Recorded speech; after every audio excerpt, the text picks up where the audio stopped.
Sebagai anak Allah, dia juga sebagai anak manusia. Yesus itu 100% Allah dan juga 100% manusia.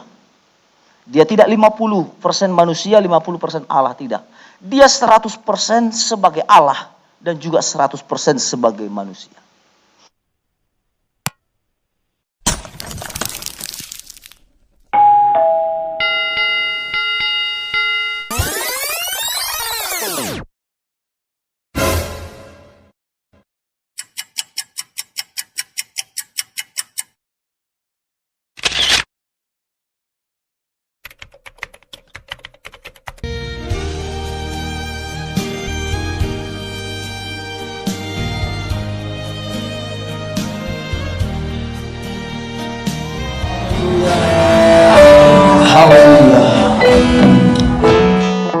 Kami bersyukur kepadamu Bapa, sore hari ini oleh karena kemurahan-Mu kami boleh ada di tempat ini.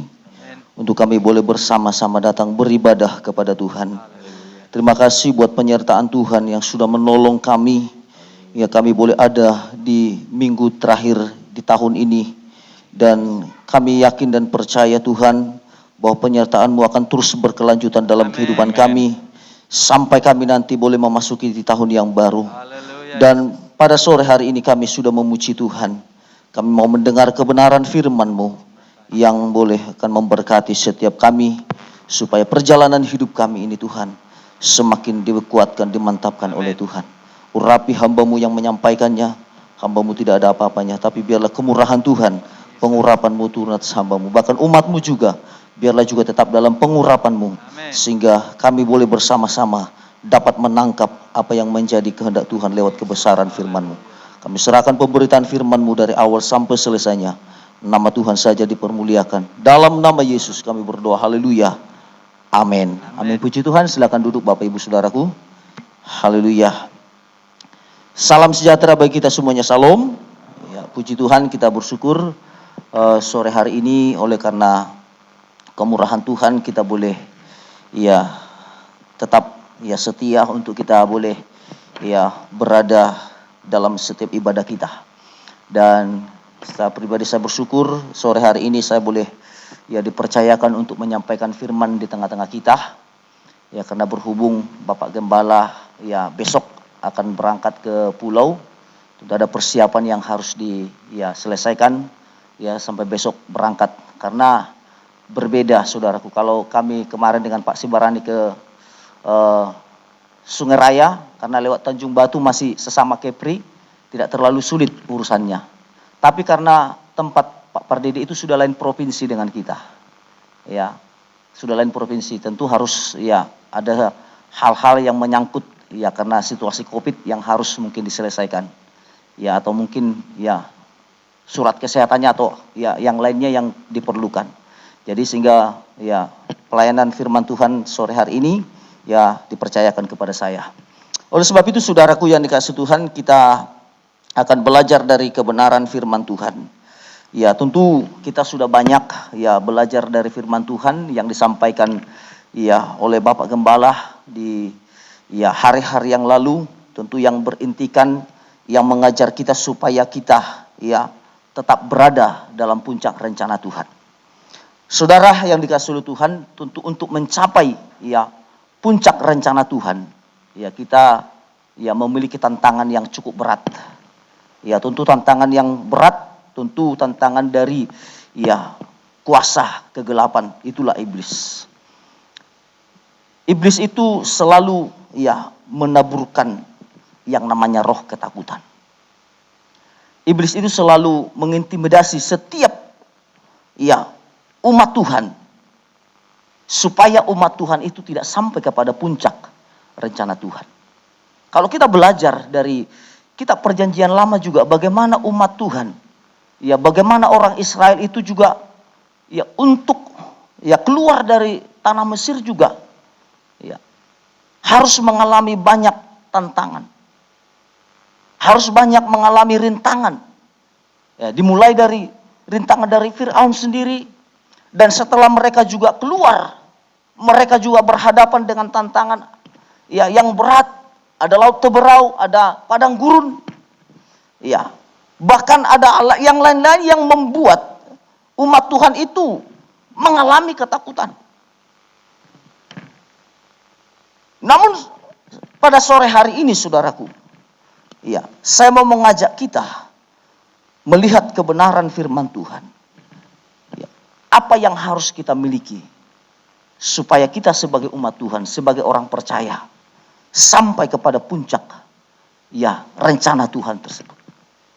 Maka tema firman Tuhan yang saya sampaikan pada saat sore hari ini adalah hidup taat kepada Tuhan. Ya, saudara, ini yang kita perlukan dalam kehidupan kita. Kalau disebut taat, berarti ini tidak bergeser, ya, tidak beranjak. Kalau disebut taat, berarti tidak goyah. Kalau disebut taat, berarti ya ini adalah sesuatu kehidupan yang punya komitmen dalam mengikut Tuhan. Maka dalam kitab Ibrani pasalnya yang kedua, ayat yang ke-14, coba kita perhatikan sebentar. Dalam kitab Ibrani pasalnya yang kedua, kalau kita melihat di sini ayatnya yang ke-14 sampai dengan ya ayatnya yang ke-15. Kita perhatikan ayat firman Tuhan ini, saya bacakan bagi kita demikian.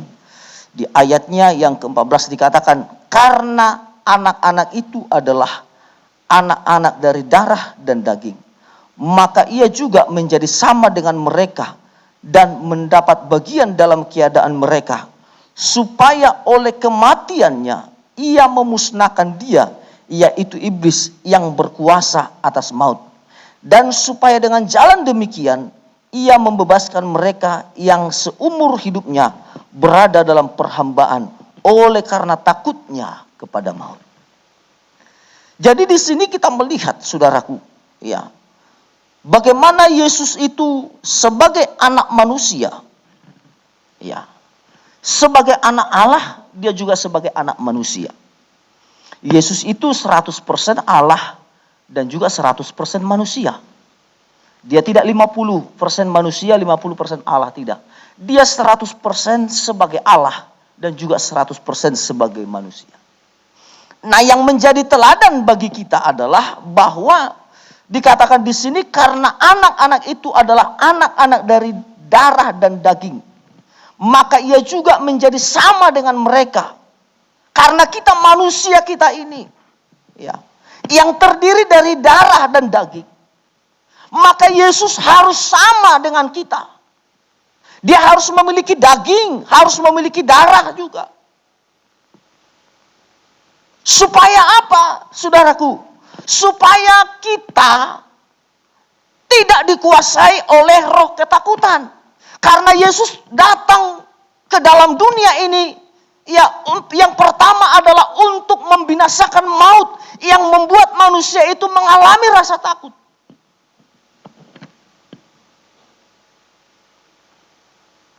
Nah, kalau demikian, saudaraku, sebagai orang percaya, supaya kita tetap memiliki hidup yang taat kepada Tuhan, maka kita harus menerima kasih Allah. Orang yang mengalami ya ketakutan itu dikatakan dalam suratan Yohanes, berarti tidak mengalami kasih Allah. Maka kita harus terima dulu kasih Allah dalam kehidupan kita. Harus kita terima dulu dia sebagai ya anak manusia, sebagai Yesus. Kita sudah dengarkan firman Tuhan yang disampaikan oleh Bapak Gembala, bahwa ya Maria itu harus mengandung seorang anak laki-laki. Hendaklah engkau menamai dia, yang pertama dikatakan Yesus dulu, baru ya. Baru dikatakan nanti selanjutnya Immanuel. Yesus artinya dia sebagai manusia, dia datang sebagai anak manusia yang dapat menebus kita dari segala dosa kita. Baru di selanjutnya dikatakan dia disebut Immanuel, Allah yang selalu menyertai kita. Kenapa? Karena kita manusia, kita ini selalu diintimidasi oleh rasa takut. Sehingga Tuhan harus selalu menyertai kita. Dia sebagai Immanuel dalam kehidupan kita. Nah, kalau dia sebagai Immanuel dalam kehidupan kita, maka kita harus terima kasih-Nya. Maka dalam suratan 1 Yohanes pasal yang keempat, ayatnya yang ke-17 sampai 19. Ya. Dalam suratan 1 Yohanes pasalnya yang keempat, ayatnya yang ke-17. Dalam surat 1 Yohanes 4 ayat 17, ya, saya ajak dulu kita baca bersama-sama. Ayatnya yang ke-17, kita baca 1, 2, 3, ya. Dalam hal inilah kasih Allah sempurna dan dalam kita, yaitu kalau kita mempunyai keberanian percaya pada hari penghakiman, karena sama seperti Dia, kita juga ada di dalam dunia ini. Terus dalam Dia, dalam kasih tidak ada ketakutan. Terus kasih yang sempurna melenyapkan ketakutan. Terus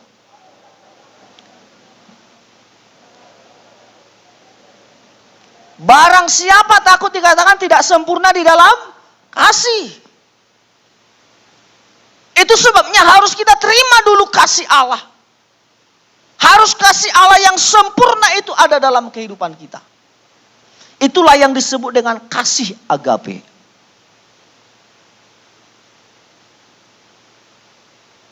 Kasih itu ada 4 hal sebenarnya.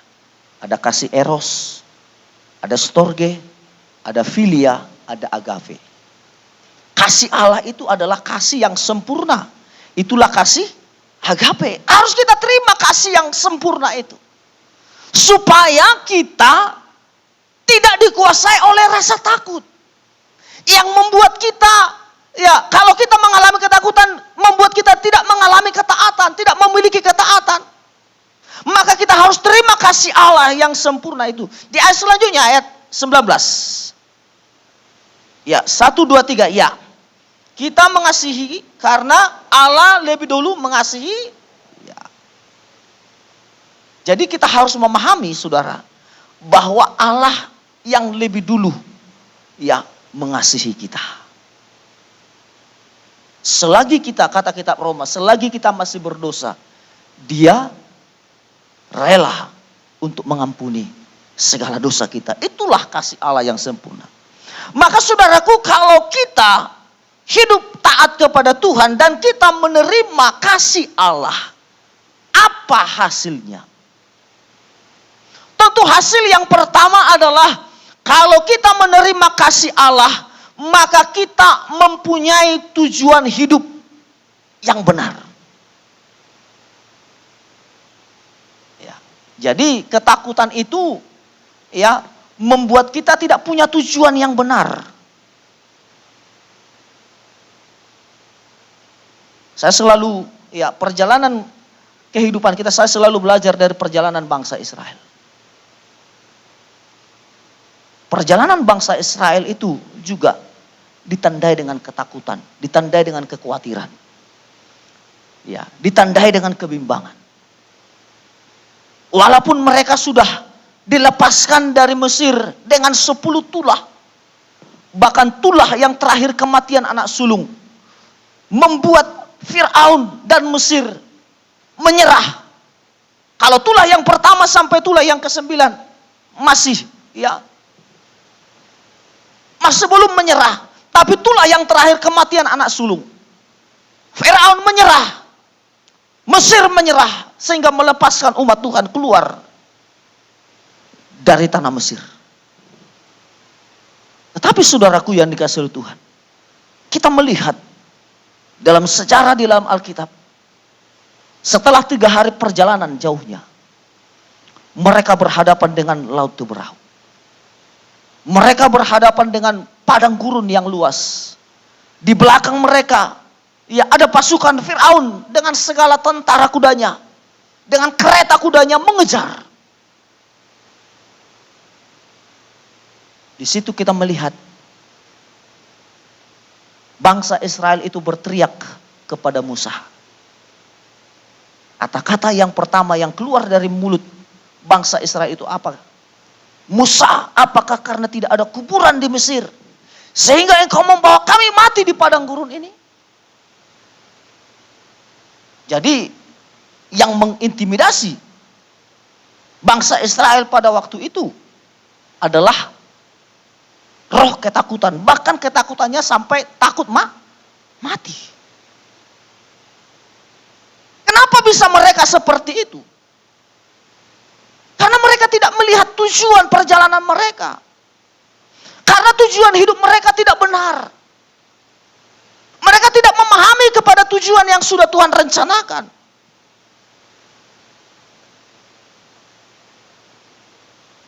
Sehingga mereka tidak bisa melihat bagaimana pekerjaan Tuhan yang besar sudah menanti di depan mereka. Jadi saudaraku yang dikasihi oleh Tuhan, ya, kita harus punya tujuan hidup yang benar.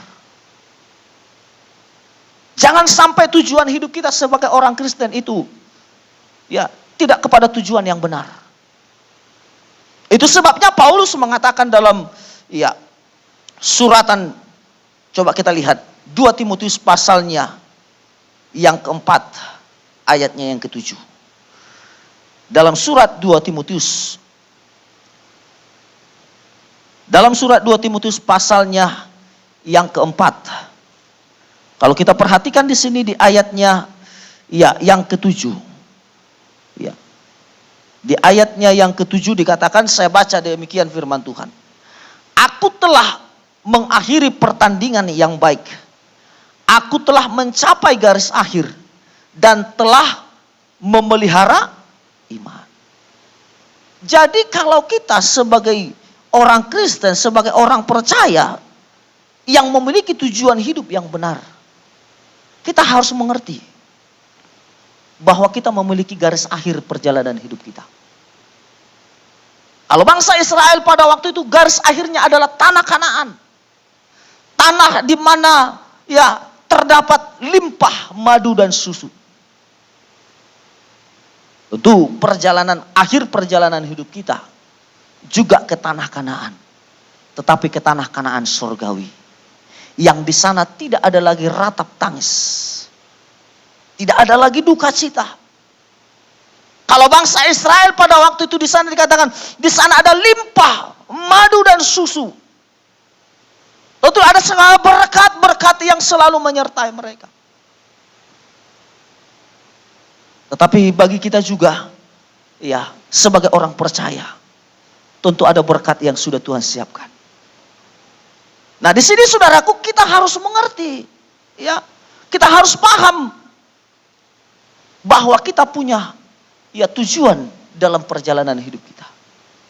Nah, kalau kita perhatikan juga saudaraku dalam, ya, kitab Injil Yohanes pasalnya yang ke-9 ayatnya yang ke-4. Ya, dalam kitab Injil Yohanes pasal 9 ayat yang ke-4.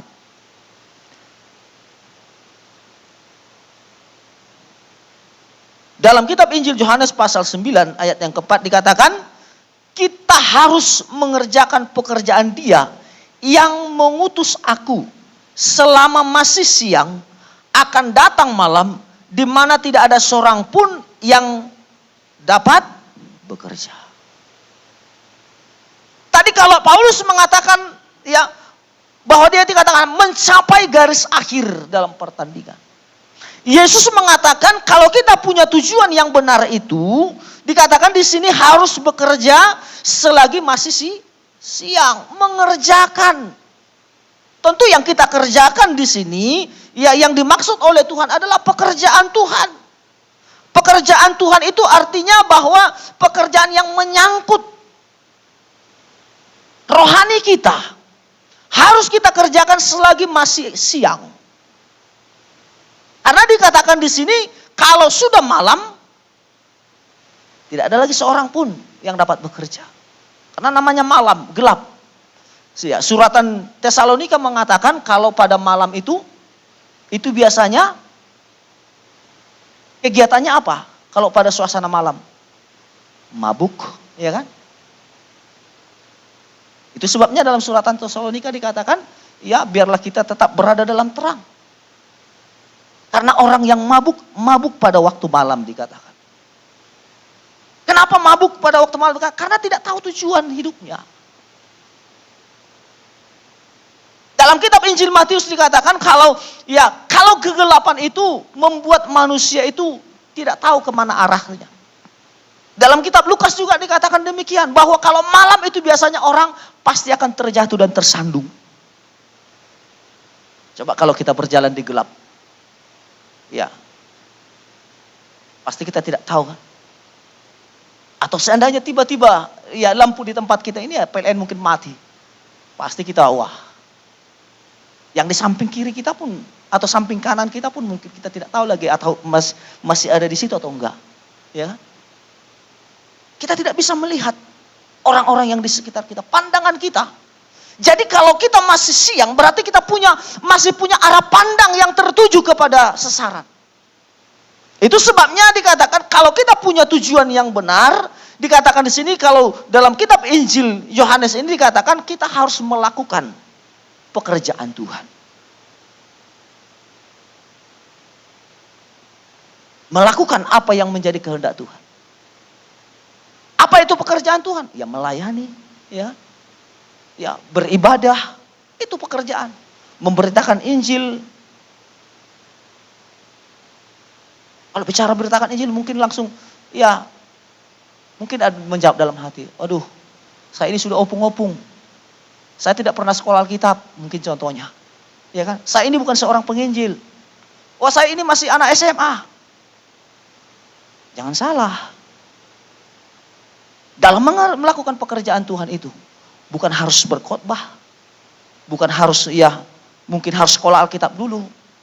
Memang betul, harus sekolah, kalau sekolah Alkitab ya untuk menambah pengetahuan boleh. Tetapi sebenarnya yang kita berkata jemaat awam. Kita mungkin merasa saya ini orang awam. Saya ini bagaimana? Saya ini orang awam. Ya yang penting datanglah ibadahlah. Duduk datang duduk kasih persembahan. Ya yang penting saya hadir setiap minggu. Itu salah. Jadi kita bisa memberitakan Injil itu lewat profesi kita. Lewat di mana kita bekerja. Lewat di mana kita beraktivitas. Ya kalau contohnya kita berjualan, ya berjualanlah dengan kasih kan. Jangan pula ketika ditawar, kapan kau tawar-tawar? Nah itu bukan lagi mencerminkan. Jangan seperti ada cerita di kampung dulu kan, antara orang Jawa dengan orang Batak kan. Kalau bahasa Batak kan pir keras, orang Jawa piro berapa kan? Piro kates enggak? Tahu katanya kan? Enggak. Ini sudah masak katanya. Piro kates. Nah, karena apa? Karena dia tidak mengerti, sama tidak mengerti, ya akhirnya kau bilang pir-pir katanya kan, supaya ini sudah lembek ini katanya. Nah ini tuh, kenapa? Jadi sehingga tidak bisa menjadi berkat lewat profesi. Jadi saudaraku, lewat profesi kita harus menampilkan Kristus dalam setiap kehidupan kita. Kita senyum. Ya kalau kami dulu waktu saya masih di Jakarta dulu, Pak Yakub Nahwai selalu mengajarkan kami yang gini, banyak senyum, banyak berkat. Jadi kita harus dikatakan, kalau bahasanya Pak Yakub bilang begini, nyengir dulu kita, nyengir katanya, tunjukkan gini, nyengir dulu baru salam katanya. Supaya jemaat yang datang ke gereja pun supaya senang, karena kita nyengir dulu. Bahkan dikatakan, walaupun gigimu kuning yang penting nyengir dulu katanya. Artinya apa? Selalu hidup di dalam kasih. Tunjukkan dari sikap kita. Melakukan pekerjaan Tuhan. Ya. Jadi di sini kita harus mengerti bahwa kita punya tujuan hidup yang benar di hadapan Tuhan. Ya, kalau Yesus mengatakan dalam Injil Yohanes harus melakukan pekerjaan Tuhan dengan baik selagi masih ada senyum. Itu. Yang kedua, saudaraku, ya tentu kalau kita kepada hidup yang taat kepada Tuhan, kalau kalau kita sudah menerima kasih dari Tuhan, kita tahu hidup kita, ya kita memiliki hidup dengan tujuan yang benar. Nah yang kedua, lewat kita hidup di dalam kasih, maka kita akan mengerti untuk membangun hubungan yang erat dengan Tuhan. Maka kita akan mengerti bahwa kita sangat memerlukan Tuhan dalam membangun hubungan kita dengan Tuhan lewat kuasa Roh Kudus-Nya. Jadi Roh Kudus itu juga sangat kita perlukan karena dia adalah roh penghibur. Roh Kudus itu juga disebut roh damai sejahtera. Supaya kita dapat membangun hubungan yang intim dengan Tuhan. Maka dalam kitab, kalau kita perhatikan, sebentar. Dalam kitab Kisah Para Rasul pasalnya yang ke-20. Kalau kita perhatikan di sini. Kitab Kisah Para Rasul pasal yang ke-20. Coba kita perhatikan ayatnya yang ke-23. Kitab Kisah Para Rasul pasalnya yang ke-20.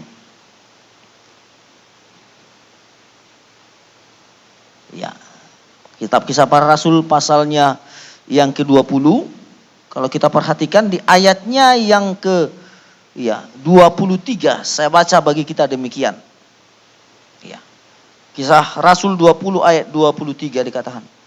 Selain daripada yang dinyatakan Roh Kudus dari kota ke kota kepadaku, bahwa penjara dan sengsara menunggu aku. Jadi saudara di sini ini pernyataan Paulus. Paulus mengerti. Karena Paulus itu hidup di dalam kasih, maka Paulus itu selalu mendapatkan tuntunan Roh Kudus. Supaya Paulus itu tetap memiliki hubungan yang intim dengan Tuhan. Bayangkan di sini dikatakan tadi bahwa Paulus itu mendapatkan pernyataan dari Roh Kudus. Sekali lagi saya bacakan di ayatnya yang ke-23. Selain daripada yang dinyatakan Roh Kudus dari kota ke kota kepadaku, bahwa penjara dan sengsara menunggu aku. Dari kota ke kota dalam pelayanan Paulus sudah dinyatakan. Tetapi satu hal juga dinyatakan oleh Roh Kudus kepada Paulus. Bahwa Paulus akan berhadapan dengan sengsara dan penjara. Tetapi walaupun demikian saudara. Karena Paulus itu sudah memiliki tujuan hidup yang benar. Dia tidak berubah setia. Dia tetap taat. Dia tetap taat. Padahal kalau kita melihat saudaraku, kehidupan Paulus itu orang yang luar biasa sebenarnya. Paulus itu bukan hanya sebagai seorang Farisi biasa, enggak. Paulus itu murid yang ditangani langsung oleh seorang yang bernama Gamaliel.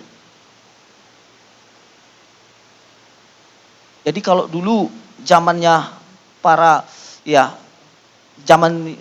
Paulus itu ada salah satu sekolah teologi yang terkenal itu namanya Sanhedrin. Dari 1000 murid disaring menjadi 100, dan dari antara 100 itu juga yang terbaik harus di bawah pengawasan Gamaliel, itulah Paulus. Jadi dari 1000 satu angkatan, Paulus juara 1. Dari 1000 disaring menjadi 100. Paulus ada di dalamnya. Dari 100 supaya bisa ditangani langsung oleh seorang yang bernama Gamaliel, Paulus menjadi orang terbaik. Maka kalau kita lihat sejarah Paulus berani berkata, aku seorang Farisi. Aku dari suku Benyamin asli. Aku disunat sebagaimana tradisi nenek moyang kami. Dalam melakukan hukum nenek moyang, aku tidak bercacat. Paulus berhasil. Soal hukum Taurat dia berhasil. Tidak ada cacat celanya. Tapi Paulus mengatakan, apa yang kuanggap dahulu menjadi kebanggaanku, semua kuanggap sampah Karena pengenalan akan Kristus. Karena Paulus itu tahu tujuan hidupnya. Yang dahulunya dia seorang penganiaya jemaat. Dia tahu setelah dia menerima Kristus sebagai Tuhan dan Juru Selamat hidupnya. Dia mengerti, dia tahu bahwa tujuan hidupnya sebenarnya adalah untuk melakukan pekerjaan Tuhan.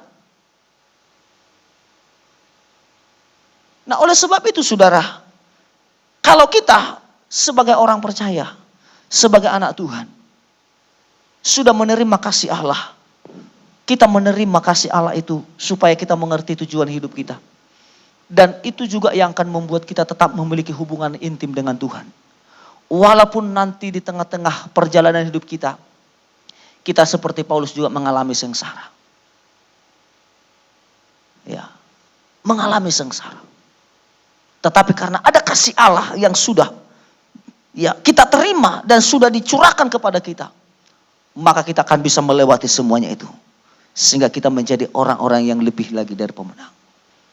Nah, oleh sebab itu saudaraku yang dikasihi oleh Tuhan, ya, kita harus memiliki tujuan yang benar. Itu yang pertama. Yang kedua, kita harus membangun hubungan kita yang intim dengan Tuhan. Walaupun di tengah-tengah situasi apapun. Persoalan boleh datang silih berganti. Ya. Kalau sepanjang tahun ini, ya boleh dikatakan mulai dari Maret sampai saat ini belum selesai COVID. Tapi COVID tidak akan membuat kita undur dari Tuhan. Justru COVID membuat kita semakin intim dengan Tuhan. Kalau mungkin ada orang lain, ya COVID ini menjadi kesempatannya untuk bermain-main. Tapi kita yang hadir pada saat ya sore hari ini, justru COVID ini semakin membuat kita mengerti bahwa kehendak Tuhan akan dinyatakan dalam kehidupan kita. Ya, kita akan semakin mengerti. Kita semakin memahami. Ya, sebagaimana firman Tuhan yang sudah kita sering dengarkan dari Bapak Gembala. Bahwa di hari-hari yang terakhir, menjelang kedatangan Tuhan, akan ada banyak tantangan, rintangan yang sedang kita hadapi. Tapi bersama dengan Tuhan, kita pasti akan mengalami kemenangan. Nah, oleh sebab itu saudara yang dikasihi Tuhan, poin yang kedua ini harus kita pahami.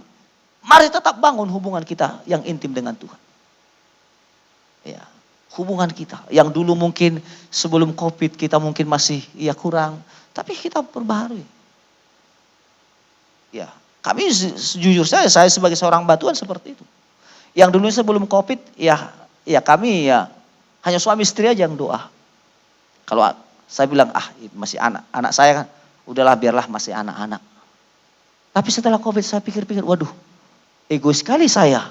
Kalau hanya kami berdua yang selamat, anak saya biarkan tidak ikut doa pagi kan.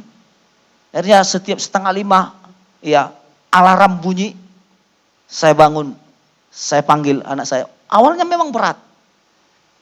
Saya panggil, Kak bangun, Kak bangun, sampai 3 kali 4 kali, Kak bangun, iya.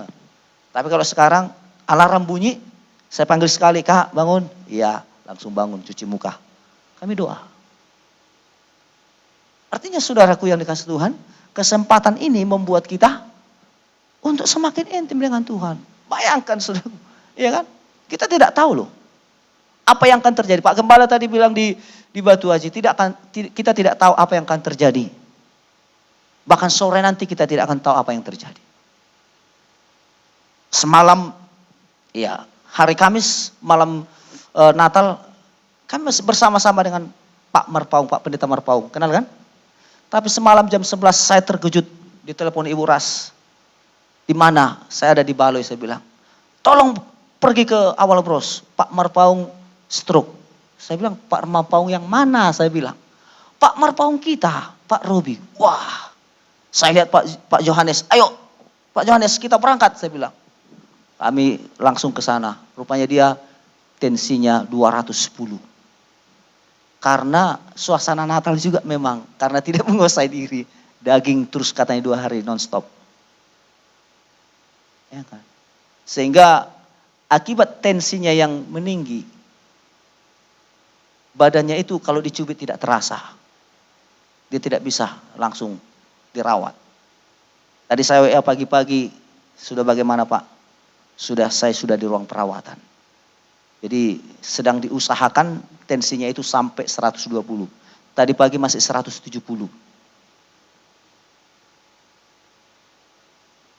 Tapi saya tanya Pak, karena ke rumah sakit kan nggak bisa semua sekali dua.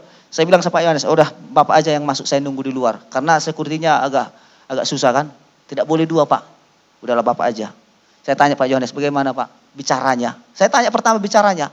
Bagaimana dia bicara Pak? Normal, wah puji Tuhan. Berarti kalau normal bicaranya masih belum masalah kan. Kalau sudah bicaranya sudah nggak normal, itu yang masalah. Tapi saya tanya bicaranya masih normal, masih normal. Berarti dia masih kategori ya mungkin mini stroke lah istilahnya. Tidak tahu, bayangkan saudara. Ya, yang selama ini dia kan kalau kita lihat kan segar bugar, tidak ya eksis kemana-mana. Tapi walaupun di tengah-tengah seperti itu, pertolongan Tuhan masih tetap bagi setiap kita orang yang percaya. Saya syukuri, walaupun saya bilang sama istri saya, setelah dia tanya, saya bilang itu alarm aja itu Mak, saya bilang. Kenapa? Supaya Bapak itu bisa ngerem soal makan. Iya kan? Ya walaupun demikian, saya juga merenungkan, saya juga harus, ya dengan kejadian itu saya juga harus punya alarm sendiri. Ya kan? Karena umur sudah di atas 40 loh. Saya bulan 1 ini sudah 45. Ya, sudah 45 saya bulan 1. Tanggal 2 bulan 1. Saya 45. Jadi artinya ya sudah ada lampunya kan? Itu. Jadi artinya saudaraku supaya kita waspada semuanya. Jangan kita berkata, oh saya masih muda. Ya Pak Robi itu masih lebih muda dari saya 4 tahun. Dia masih di bawah saya 4 tahun. Atau mungkin ada juga kawan kita dulu di kaum muda kita, masuk umur 30-an sudah pewot. Iya, karena seperti itu juga. Artinya saudaraku yang dikasihi Tuhan, supaya kita tetap senantiasa bijaksana dan supaya kita membangun hubungan intim kita dengan Tuhan. Yang ketiga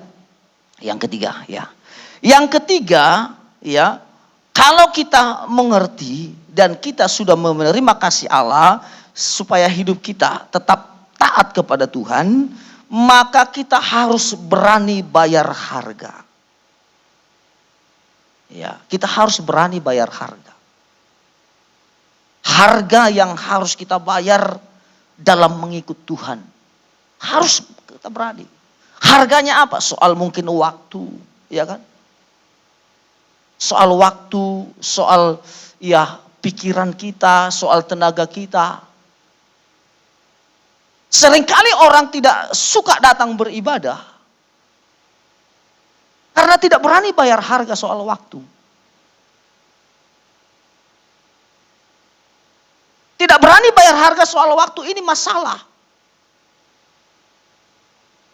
Nah, itu sebabnya kita diajar untuk senantiasa berani bayar harga. Ya walaupun situasinya, ya mungkin kalau di Tanjung Uban ini kan kita masuk, yang dulunya kan 2:30, sekarang jam 3. Ini biasanya ini jam-jam ngantuk kan. Jam ngantuk ini. Waduh, enaknya tidur siang kan. Tapi kalau kita mengerti tujuan hidup kita, tujuan kita dengan Tuhan, tujuan perjalanan hidup kita harus berani bayar harga. Mengorbankan segala apa yang mungkin menjadi kesenangan kita yang harusnya tidur siang. Kita harus datang beribadah walaupun dengan perjuangan yang cukup berat. Iya kan? Kadang mungkin mata kita ini sudah hampir 5 watt, tapi kita tetap berjuang.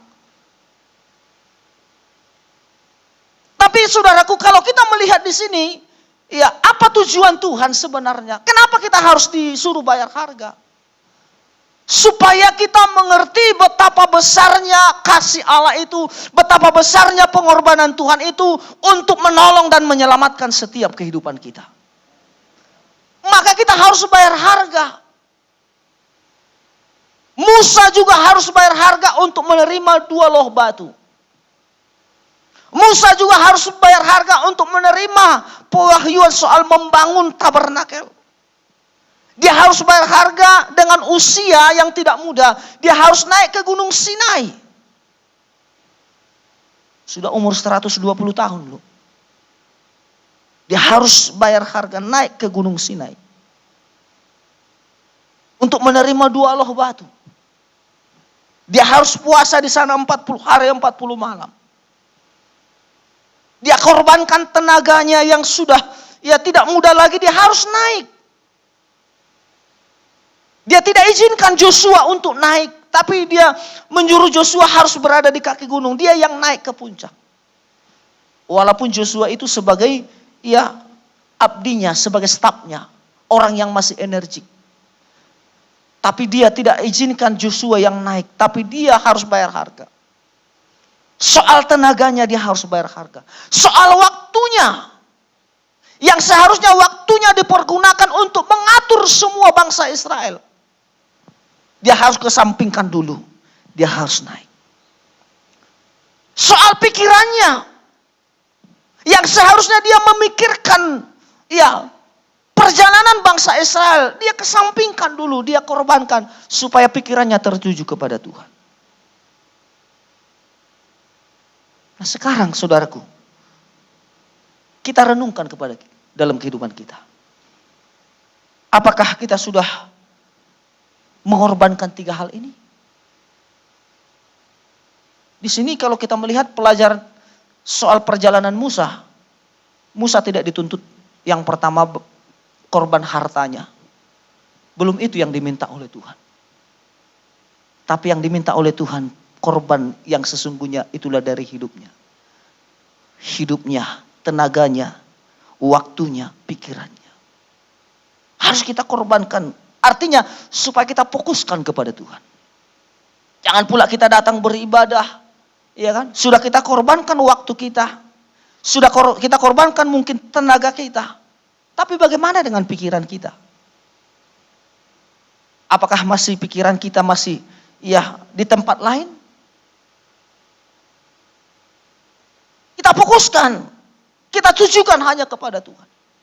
Itu sebabnya kalau kita mau mempersembahkan korban kita kepada Tuhan, dalam kitab Roma pasal yang ke-12 itu dikatakan, coba kita lihat sebentar. Roma 12 ayat 1 dan ayat 2. Coba kita baca dulu bersama-sama. Roma 12 ayat 1. Ayat 1 dan ayat yang kedua. Ya. Kita baca 1, 2, 3 ya.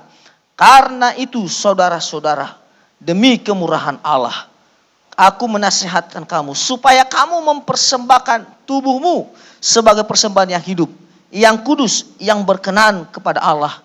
Itu adalah ibadahmu yang sejati. Terus, janganlah kamu menjadi serupa dengan dunia ini, tetapi berubahlah oleh pembaharuan budimu, sehingga kamu dapat membedakan mana kehendak Allah, apa yang baik, yang berkenan kepada Allah, dan yang sempurna. Di sini dikatakan ada kalimat pembaharuan budi. Kalau saya belajar, kalau disebut akal budi atau budi, itu termasuk pikiran kita. Akal budi itu termasuk pikiran, perasaan, dan kehendak kita. Itulah yang disebut dengan akal budi kita. Di sini dikatakan, kalau kita mempersembahkan hidup kita, maka akan terjadi pembaharuan budi kita. Berarti kenapa bisa terjadi pembaharuan budi? Karena di ayat yang pertama tadi sudah diawali dengan mempersembahkan tubuh sebagai persembahan yang hidup. Bukan persembahan yang mati. Berarti kalau persembahannya hidup, di situ masih ada perasaannya, masih ada pikirannya, masih ada tenaganya, itu yang dipersembahkan kepada Tuhan. Sehingga nanti akan terjadi perubahan yang signifikan, pembaharuan budi. Sehingga kita mengerti, memahami, mengerti apa yang menjadi kehendak Tuhan. Apa yang menjadi maunya Tuhan. Seringkali kita banyak orang tidak berhasil mengerti kehendak Tuhan karena tidak mempersembahkan hidupnya sepenuhnya. Baik akal budinya, baik semua. Bahkan seringkali banyak orang hanya mampu mempersembahkan uangnya. Mempersembahkan hartanya dia mampu. Tapi bagaimana mempersembahkan hidupnya?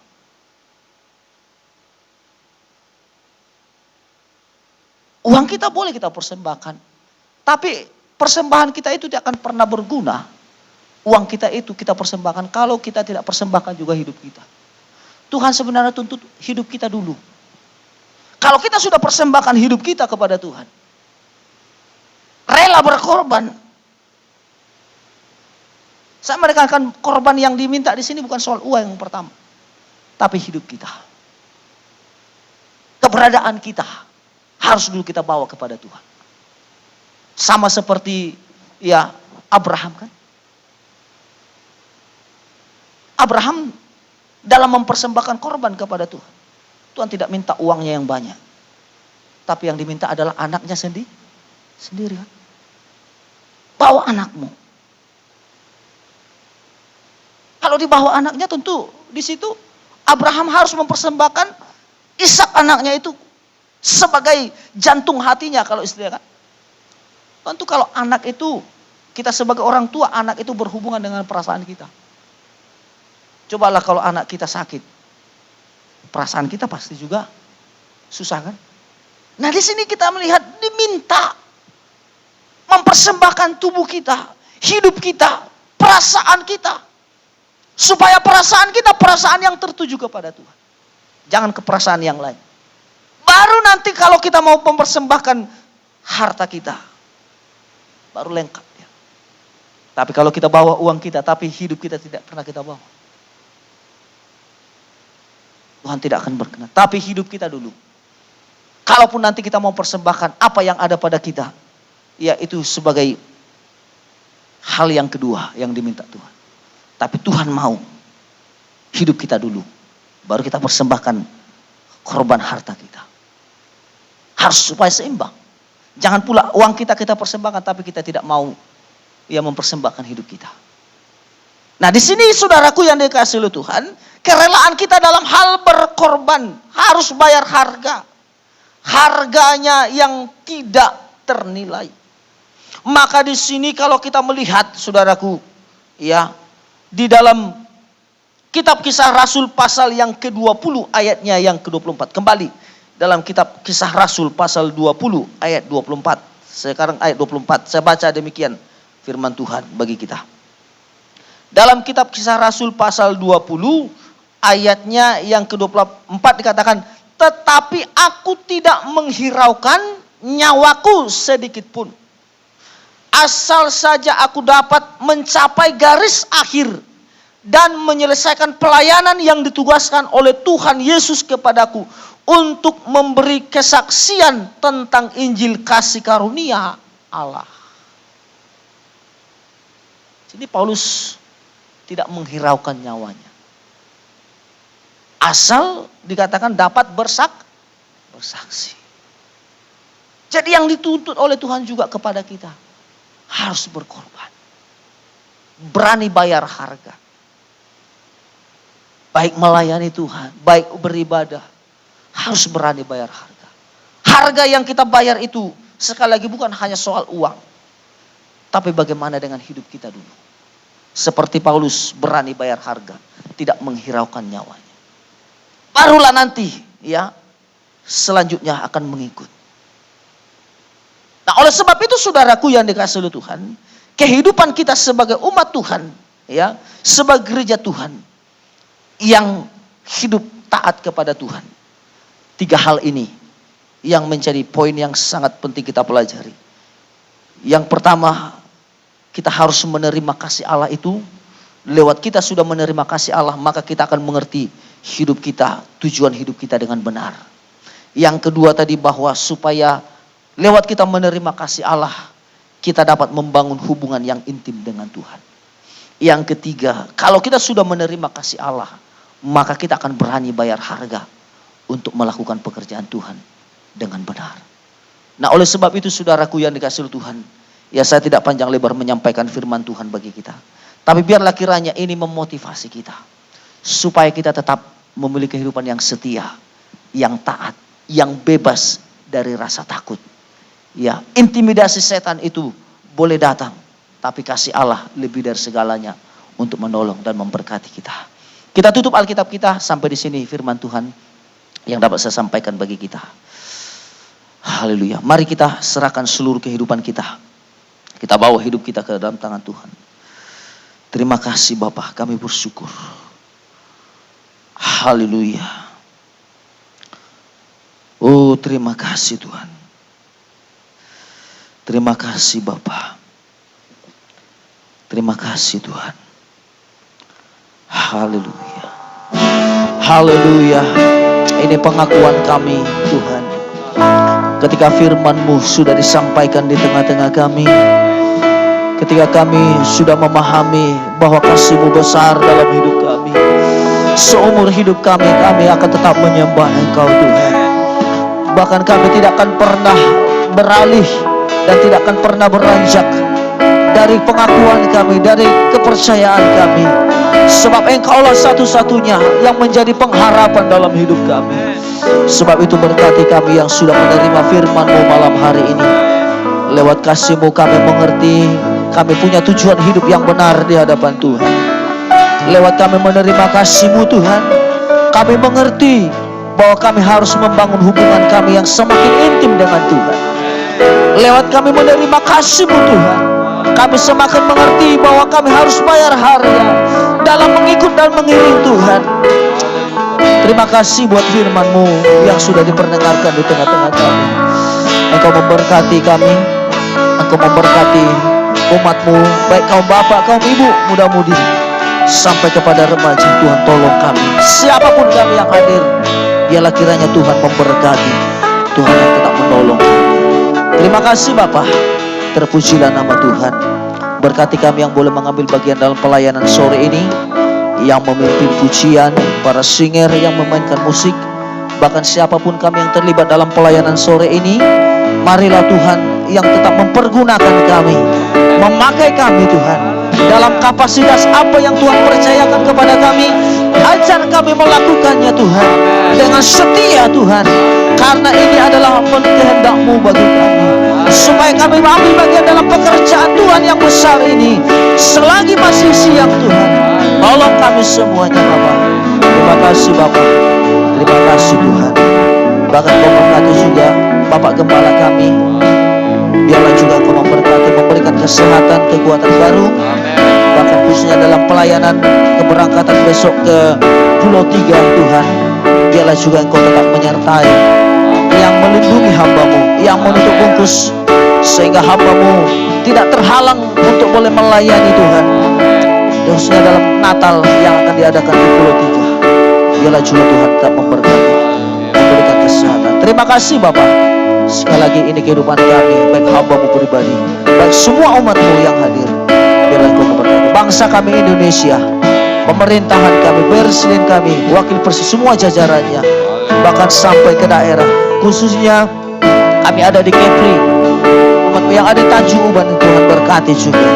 Semuanya kami serahkan dan kami pertaruhkan dalam tangan pengasihan Tuhan. Biarlah Tuhan tetap memberkati persembahan yang sudah dibawa oleh umat-Mu. Biarlah Engkau memberkati, Engkau tetap menyertai, Engkau tetap balaskan berkat-Mu atas kehidupan umat. Terima kasih Bapa. Sekali lagi kami serahkan hidup kami, khususnya di suasana Natal menjelang tahun baru ini. Biarlah kami tetap berada dalam perhatian Tuhan, berada dalam perlindungan Tuhan, berada dalam proteksinya Tuhan. Terpuji-pujilah Engkau Tuhan. Bagi-Mulah segala pujian hormat kami. Kalau nanti kami akan pulang ke rumah kami masing-masing, kiranya Tuhan yang memberkati kami di perjalanan, baik yang berjalan dan yang naik kendaraan Tuhan untuk meneruskan.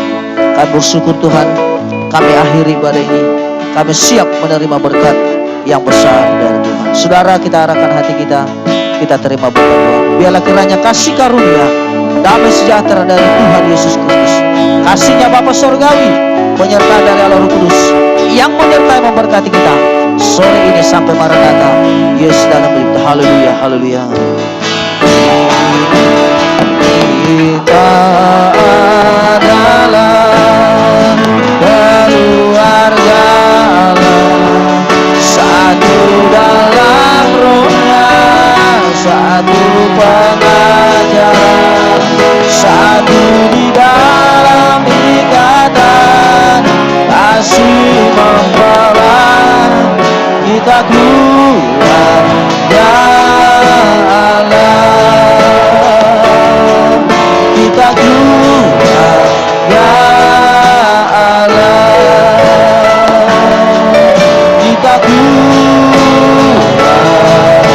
Amin.